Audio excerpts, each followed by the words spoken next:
Tennessee Pro Football Podcast continuing our drive to the draft, brought to you by Fast Stop Markets and Recovery Now USA. The Titan Insider Terry McCormick and Chris Yao joining you on Blaine Kellar, chatting after the NFL Combine. Terry, you got a chance to go up to Indianapolis, talked a little bit with the Titans brass, new GM Mike Borgonzi, head coach Brian Callahan. What were your takeaways from that? Well, I think the Titans are open to all avenues still. I think they're still doing the vetting process on what they want to do with the number one pick, whether that's stick and pick or trade it. I think we all know that it's down to 3 or 4 guys if they stick at that number one pick, and there's been certainly some interesting developments with some of those guys. Abdul Carter looked like the guy who might be the best fit for them and still might be. But then there was the medical concern with his foot, and Titans fans know that injury all too well. That's the injury similar to the injury Javon Curse had that kind of really hamstrung his career, if you will. Never really the same guy after he had it. Derrick Henry had it more recently in 2021, and he certainly bounced back and has had no ill effects. Maybe just the advances in modern medicine, the difference in having it 20 years apart. But nonetheless, Abdul Carter, that's a concern. The Titans got to meet face-to-face with Cam Ward. I'm told that meeting went very well. I think there is now maybe a sentiment that Cam Ward is in the conversation for that number one pick. If the Titans want to go quarterback, I think Cam Ward is probably the leader. Travis Hunter seems to always be that fallback option. Teams trying to figure out if he's a corner, if he's a receiver, how much of both he can do. And then Shedeur Sanders, the other quarterback option at the Combine, a second meeting that he had with the Titans, that went okay. There was a rumor that someone told me that maybe Shedeur wasn't in the greatest of shape at the Combine, but we will never know because he didn't work out there, and wisely waiting for his pro day, as is Cam Ward. Sanders, like all of the other top prospects, did not test their skills at the Combine, pretty much just dealing with the media sessions. Talked a little bit about Abdul Carter's stress reaction in his right foot. Felt like every single one of those top prospects either said something interesting or had something interesting develop with them throughout this past week in Indianapolis. We'll talk about all of that and more on the other side of this break. You're watching the Tennessee Pro Football Podcast, brought to you by Fast Stop Markets.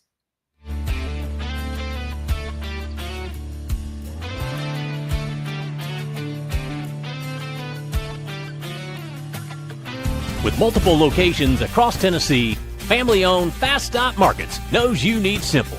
A one-stop shop for fuel, food, and more offers you Fast Stop Perks, an easy and free rewards program that helps you save on fuel and earn points you can spend like cash. You can also get free items, join clubs, and save big. Get your Fast Stop Perks card at checkout or download the Fast Stop Perks app to start your loyalty rewards today. Fast Stop Markets, keeping you moving. Being a part of a cooperative is being a part of something bigger. Farm Credit Mid-America is a customer-owned lender that specializes in agricultural financing for farm real estate, operating, and farm equipment. A unique benefit of being a part of the Farm Credit Mid-America Cooperative is our patronage program, which has put over $1 billion back in our customers' hands over the last 7 years. That's the power of a cooperative. Visit us at fcma.com to learn more. I own the land. I farm the land. Together we're farmers. This is our cooperative. So Busy Bee is a very close-knit family. We fight just like every family does. We have arguments, but we always come out with a solution to the problems. We don't just fight about what we want, we fight about what customers need. We want to make sure that every customer we go to is more than satisfied. And that doesn't just start whenever we show up at their door, that starts when we show up every day at work. We want to make sure that we are serving our customers to the best of our ability.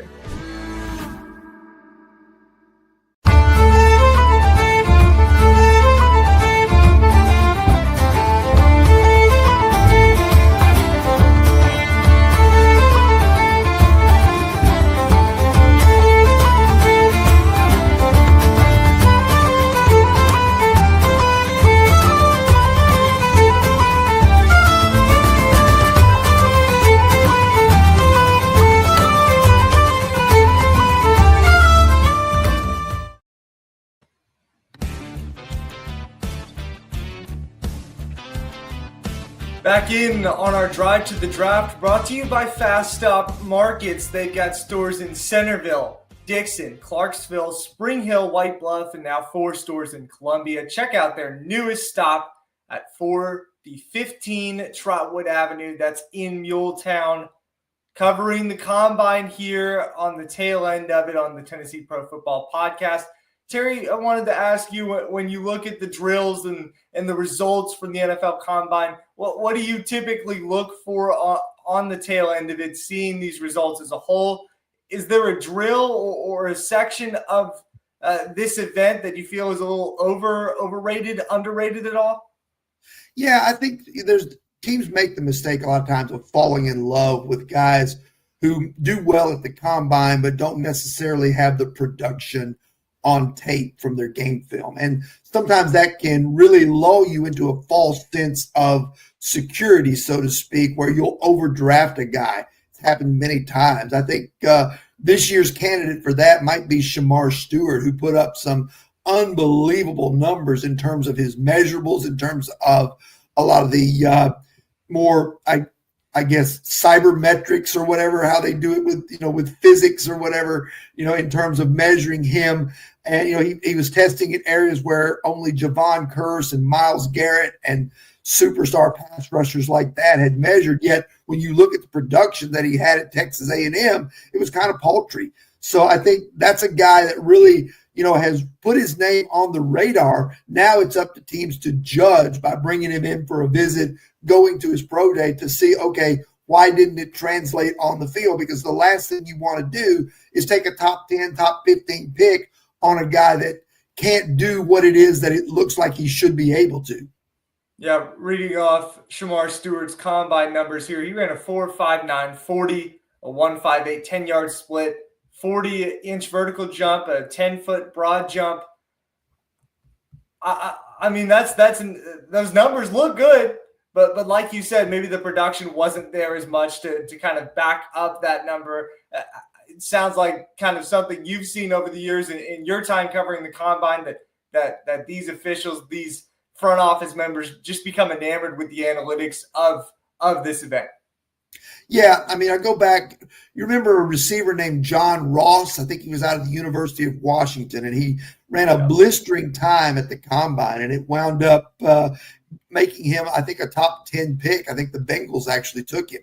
And he really had a short-lived NFL career because for all the speed and all, it did not translate into production. And, he really just kind of was a journeyman guy. And you see it time and again. And it's easy to get fooled, especially at the skill positions, whether it's a pass rusher, whether it's a receiver, whether it's a cornerback. You see it happen all the time. And, of course, it happens sometimes with quarterbacks too. I think a lot of people, especially the Jets, fell in love with what Zach Wilson looked like throwing the football, while wearing shorts and a T-shirt.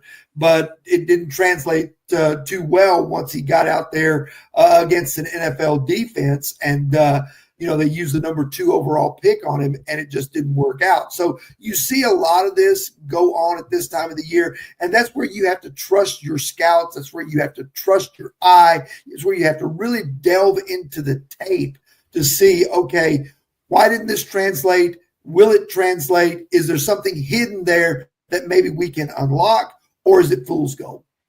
That speed really enamored some of the scouts at the Combine even this week. Matthew Golden running the fastest 40 time.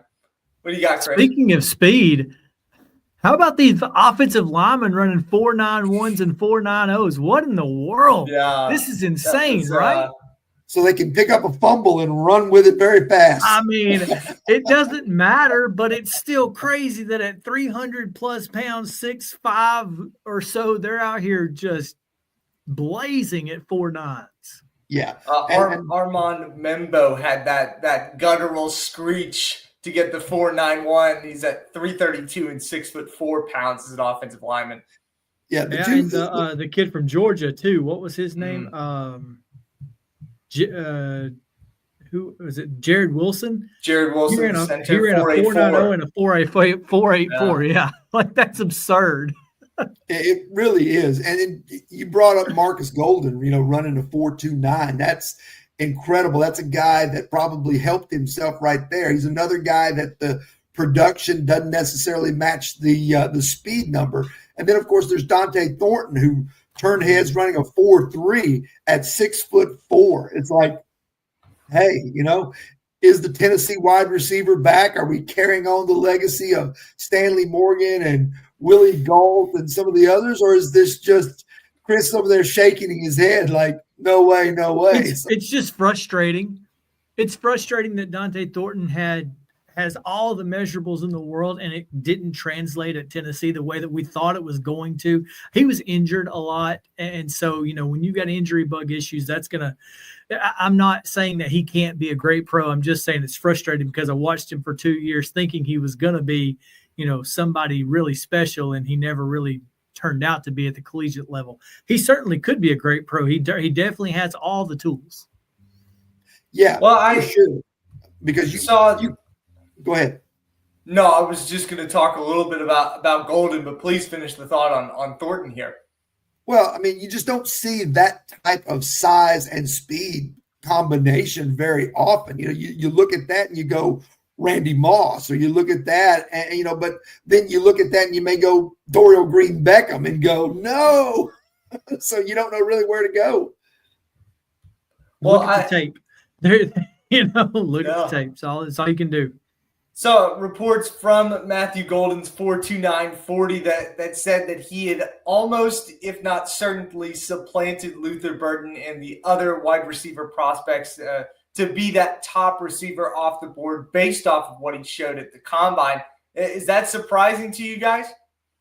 It's a little bit surprising. I guess, unless you consider Travis Hunter a wide receiver, and then Tet McMillan of Arizona, probably another guy who's going to get consideration in the top 10. It's really, and I've been told this about this entire draft, that the value in this draft is, there's like 4 or 5 elite prospects, and I think we know who those are. We've gone over it ad nauseum. But the real value in this draft is not the middle to end of the first round. The real value in this draft is probably between 25 and 60, late first through the second, maybe into early third. And so that's where you really need to make your hay. If you're a team like the Titans trying to rebuild, you need to come away with a guy who fits what you do. You talked about Luther Burden. If the Titans, they would love it if Luther Burden somehow, his draft stock kept falling and he fell out of the first round. On the defensive side, they would love it if James Pierce somehow fell out of the first round, because they're trying to make him, ain't they? Because of other questions and things like that. So that's where you really, if you're the Titans, you really got to be on alert to see how this draft is going to fall, which players are going to come off the board in the 20s, so that when you're on the clock at number 35, you can get not only a good football player, but a good football player who fits what you can do and come in and be a starter, whether that's a receiver, an offensive tackle, no matter what that is, you got to get somebody who can fit what you need. Our drive to the draft is brought to you by Fast Stop Markets and Recovery Now USA. They specialize in medication-assisted treatment, prescribe Suboxone, and offer therapy to patients in a confidential, respectful, and professional setting, serving Tennessee with locations in Nashville, Clarksville, and Ashland City. Terry, you mentioned James Pierce. Not sure if there's a prospect on this board that has fluctuated as much as James Pierce has in the past 12 months.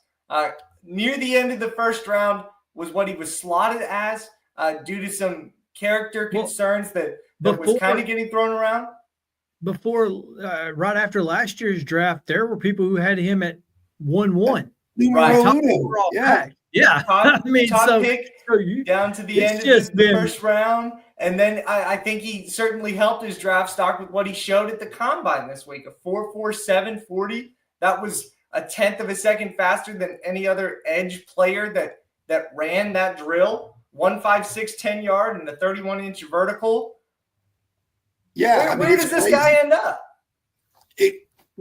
the conspiracy theorists will tell you that it's a ploy to make sure that he's either a Baltimore Raven or a Philadelphia Eagle at the end of the first round, because he fits exactly what those teams love in edge rushers and would probably have an 8 to 10 year career doing just that with those teams with no problems whatsoever. Now, I think it's incumbent on the other teams around to do their due diligence, because I do think this guy, especially in this draft where there are not a lot of sure things, where there are not a lot of guys that you go, okay, I'll take that guy, that guy, that guy, and that guy, and on down the line. A guy like James Pierce, he could go anywhere from maybe 15 to 35. And if I'm a team, I got to do my homework, because if I think this guy, is okay character-wise, that the measurables are there, the production is there. And I think one of the reasons that some of his production dipped a little bit last year was because Tennessee's defense, they decided to, rotate guys in and out all the time. They circled it, looked like, somebody described it, looked like hockey lines filtering through, first line out for a couple of plays, second line out for a couple of plays, third line out for a couple of plays. So that probably hurt his production a little bit. I still think the guy goes in the top 20 if somebody's smart. No, yeah. James Pierce is a guy who, here's the facts. The facts are that Deion Sanders said this when he went to Colorado. He got a lot of flack for saying this, but the truth of the matter is, when Deion's right. You want your defensive lineman to have a little bit of an attitude. You want your defensive lineman to be a confident, cocky, kind of a jerk. And you want him to not give a crap about anybody else but himself, because that's what edge rushers are supposed to do. They're supposed to go out there and just dominate by themselves, change the game. And James Pierce can change the game. Athletically, there's zero question. I think he could be even better than Abdul Carter, but that's just because of the injury issue. I don't know what his conditioning is like. Like we said, we didn't see him on, 50 plays a game, 60 plays a game like we had in the past. But James Pierce athletically is as good of a defensive player as we're going to see. And if he doesn't go in the top 15, there's going to be some teams who are going to kick themselves in the future. He's going to make him regret it. I wanted to touch on Abdul Carter. I know we talked about him at the jump. Had that stress reaction in his right foot. He avoided surgery. Of course, during the season, he played with a shoulder injury. With his production and knowing all of that now, is that more impressive or, as Terry kind of alluded to, concerning based on how that injury can impact a player? Well, I think it's a situation where, the Titans are going to bring him in for his 30 visit here in a couple of weeks, and they're going to go through his medicals with a fine-tooth comb. They're going to have their medical staff go through and examine that foot. They're going to examine the shoulder that he's had a problem with. And if the medical crew doesn't sign off on this guy, then the Titans are going to have to be buyer beware on him. Now, they may sign off on him and he may be fine. He's supposed to participate in his pro day on March the 28th, so they'll get a chance to see what he looks like in that, to see if it's affecting him at all. But I think the Titans are going to have to really do their due diligence on Abdul Carter if they're going to invest in him, the number one pick. Because you got to remember, even though Mike Borgonzi and Chad Brinker had nothing to do with this, the Titans' history of problems in the first round with guys who've been beset by injuries, whether that's been Jeffrey Simmons, who actually made a good recovery from it and kind of led them down this path, whether that's been in the Caleb Farley, Traylon Burks, all these guys that they've drafted in the first round and gotten zero production out of because they had such injury problems. I think they're going to have to really be buyer beware, sort of like, the sins of the father passed on to the, becoming the sins of the son. I don't know that they're going to be able to really live it down if they take Abdul Carter number one overall and he winds up having issues with that foot. One more big prospect rumored to be at number one, Travis Hunter, who Mike Detillier a couple of weeks ago said he would take with the first overall selection here, the Tennessee Pro Football Podcast. He said what he does, playing receiver and corner is harder than what Shohei Ohtani does, pitching and hitting in baseball. You guys have thoughts on that? Yeah, I agree with that. I mean, football's a tougher sport than baseball. Hitting a baseball may be tougher than anything that you do in football other than maybe getting crunched. But the actual physicality of playing football down to down to down is, certainly more taxing than throwing or hitting a baseball. So to me, what Travis Hunter is doing is unique. The concern, he's a great option if the Titans are concerned about Abdul Carter, if they're not sold on either of the quarterbacks, then it makes sense that Travis Hunter is the fallback option, the safe option, so to speak. Now, the question is, how do you use him and how much do you use him? And to me, I try to use him a lot, as much as I can. I guess the question that I would have is, he could probably be a 10-year wide receiver or a 10-year corner if he pans out. But if you play him both ways and you continue to use him up, is he going to be a 6-year player and be burned up and not be able to produce anymore? That would be the question that I have, along with if he gets injured, then you got to have two guys to step up to fill his shoes. A lot was said at the NFL Combine. A lot was done this week in Indianapolis. We've got so much of it covered on TitanInsider.com. Check that out. We'll take one more break here on the Tennessee Pro Football Podcast. When we come back, we'll break down a little bit of the free agency moves that have been happening and the dominoes that are starting to fall as to where the Titans end up at quarterback for next season. Stay tuned.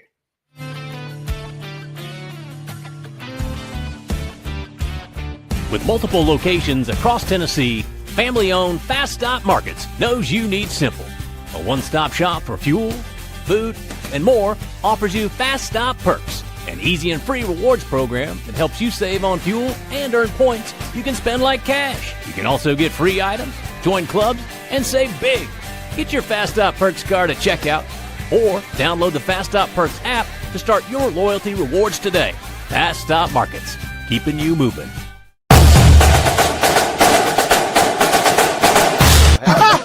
Hadn't forgot that. You know what they say, let's go Stros.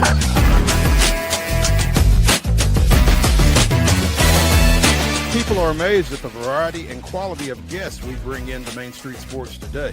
But when you've been in this business for nearly 40 years and you never throw away a phone number, it's pretty easy. Right, Wade? Absolutely.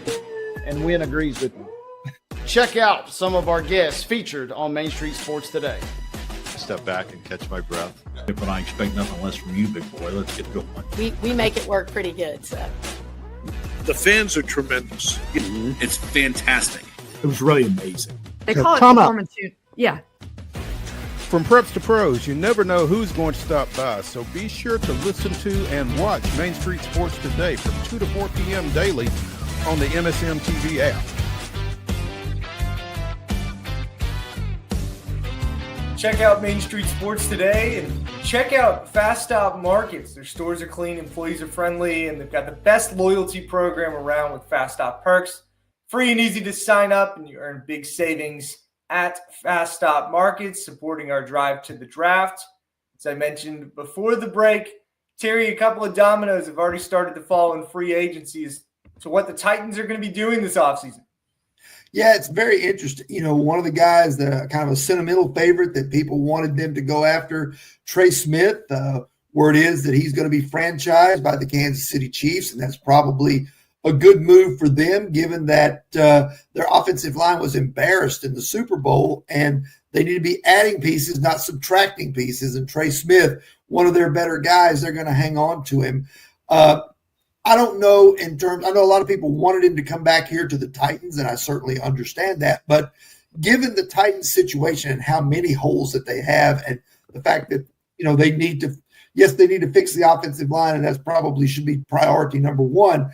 But I don't know that they could afford to spend $20 million a year on a guard. I think they have to probably find a cheaper solution there, and then spend a little more at tackle, and then allocate their resources a lot of other places, especially if they get into the free agent quarterback market, which had another big name taken off as well, Blaine. Yeah, Matt Stafford, who you wrote about earlier in the offseason, a couple of rumors as to maybe Matt Stafford's the bridge guy, so to speak, with a young quarterback either this year or next year, kind of taking over in the future. Of course, Stafford agreed to stay in Los Angeles after a lot of trade rumors kind of happening there. And Terry, you wrote about how maybe this wasn't going to be the greatest fit from the start.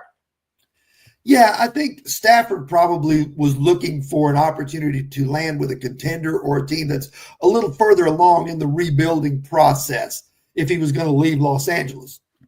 In the end, I think it was probably in his best interest to stay with the Rams because they still have that nucleus together that really came as close as anybody to knocking off the Super Bowl champion Eagles there in the postseason. So to me, Stafford was kind of a pipe dream for the Titans simply for the fact that would they love to have him? Would he make this team better? Absolutely he would. But I don't think there were enough pieces around to protect him. And in the short run, he probably has 2 to 3 years left. Could the Titans become a contender that quickly? That's up in the air. So there's still a couple of other guys out there that the Titans, could go for. If Kirk Cousins gets released, you could sign him to a deal like the Steelers did with Russell Wilson, where the Falcons are footing the bill for the majority of his guaranteed money, and you sign him for the veteran minimum or a little over that, and he gets the rest of his money from the Falcons if he becomes available. But Terry Fontenot was talking at the Combine about keeping him as a expensive backup. I don't know that that's going to happen or not. Derek Carr is another name. The Saints right now seem inclined. They're saying the right things toward keeping him. And that's another guy that's been on the Titans, that people have put on the Titans' radar simply because of his connection to Brian Callahan, having worked with him before, like Stafford. So to me, if neither of those guys get there, then the free agent market, if you want something out of the free agent market, it's pretty much Sam Darnold or bust. Yeah, a few more names to throw out there on top of that. A couple of rumors swirling out there that Justin Fields, maybe the Titans are the third team interested in him. And then Jim Wyatt had reported that the Combine, if I guess all else fails, Mason Rudolph could be back on the team for next season. Yeah, I really didn't get that indication from people I've talked to. I mean, they love Mason Rudolph, don't get me wrong, but I think that they probably – feel like they need a little bit of an upgrade, because they've already stated that whoever comes in here is going to compete with Will Levis, is going to give serious competition to Will Levis and might even have the upper hand on him to take away the starting quarterback spot, depending upon who it is, what caliber of player that it is. So to me, Mason Rudolph would be a fallback last option if they miss out. And from what I've been told, in terms of reclamation projects like Justin Fields, like Zach Wilson, like Trey Lance or Mac Jones, that the Titans really don't want to go down that path because they already have a guy who they consider that they're trying to salvage in Will Levis. So they need somebody really that's got a little bit more of an accomplishments that can kind of show the way here, that can kind of come in and, take the reins and say, and show Levis and, or, even if it's Cam Ward or if it's a quarterback taken later on, that can show them, hey, this is how a pro handles things. This is what to watch for with this. This is how to do that, and I think that that's something maybe that's been lacking for the Titans, over the last season or two, and maybe it's kind of stunted Will Levis's growth as part of the problem that he's had. So to me, it makes sense. If you're going to go for a veteran quarterback, you need somebody with some skins on the wall. Trey Smith, of course, on Chris's Christmas list since the start of this season. I know you're crushed, Chris, but who's next on the list for you in regards to this free agent market? And, when you look at this free agent market, it's kind of short and there's not a lot out there. I mean, I think the one guy that you try to get, if it's at all possible, is T. Higgins. But I mean, does he want to be a Titan? Who knows? I think it would probably depend on who the quarterback is going to be for this team. And I think that, But then again, just And after plus, he won, Mr. Football, he did tweet that he would be a Titan in 2025. I was going to say, it's been on Twitter that he wants to be a Titan. I mean, it's been 10 years ago, but yeah, it's there. But it sounds like he's under the franchise tag again. Sounds like that's what the Bengals want to do, at least. So what they're working towards. That could be very difficult. That could be a very difficult ask for the Titans to have to give up draft capital for him. Yeah, I don't see it, man. I don't know what's going to happen. It's important for the Titans to get some of these guys, though, right, Terry? You can't go through. Last year they did make a couple of splash signings, but before the preseason, before OTAs, it's important that they do that again, especially when you look at kind of the timeline of things, right? Sure. I mean, I don't know that there'll be a lot of splash guys this time around, maybe outside of if they land Darnold. I think they'll go mostly for guys who can be solid contributors, guys who can fill holes. They'll add a few depth guys to bolster, places where they're thin, like offensive line, like safety, maybe defensive line, those sorts of things. They could use a linebacker, obviously. They're going to be active in the free agent market, but I don't think it's going to be for a lot of big ticket items. I think it's going to be more for guys who can help solidify this roster and get better than it was the last couple of years, in terms of just being able to do what needs to be done. Plugging another Titan Insider story that you had either last week or the week before, retaining some of those guys that are set to be free agents on the Titans roster as well. Who do you feel like is a must re-sign on this roster? Well, I think everybody first goes to Nick Westbrook-Akine when you're talking about guys that, who should they re-sign? I think Westbrook-Akine is a guy that has put in his time here. He's worked on a one-year deal. It seems like forever. I'd like to see him get a little bit of job security, a 2-3 year deal.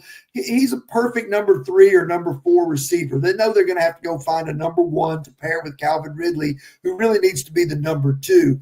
But bringing back Westbrook-Akine, in my mind, would be a smart thing as long as, somebody else is not going to just overpay for him and go crazy.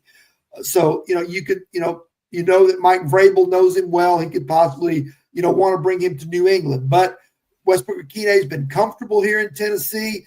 He's one of those guys, maybe a little like Delanie Walker, where he lived through the lean years. Maybe he wants to see it through to back to where it's good again.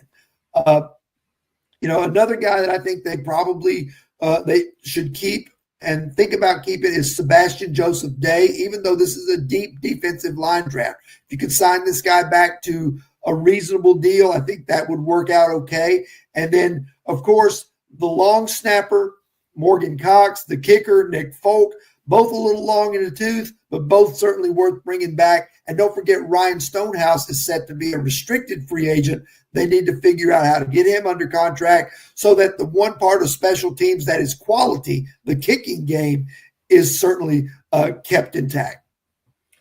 Terry McCormick, Chris Yao. What do you do about Quandre Diggs? Quandre Diggs. Sorry, you're right. We're out of time. If he wants to come back on a minimum deal, he can. You need safety depth, but you can get another guy just like him out there on the free agent market if you need to. Thanks to Fast Stop Markets and for Recovery Now USA for sponsoring our drive to the draft. Check out Fast Stop Markets in Middle and West Tennessee. Again, Chris Yao, Blaine Kellar, Titan Insider Terry McCormick joining you on the Tennessee Pro Football Podcast.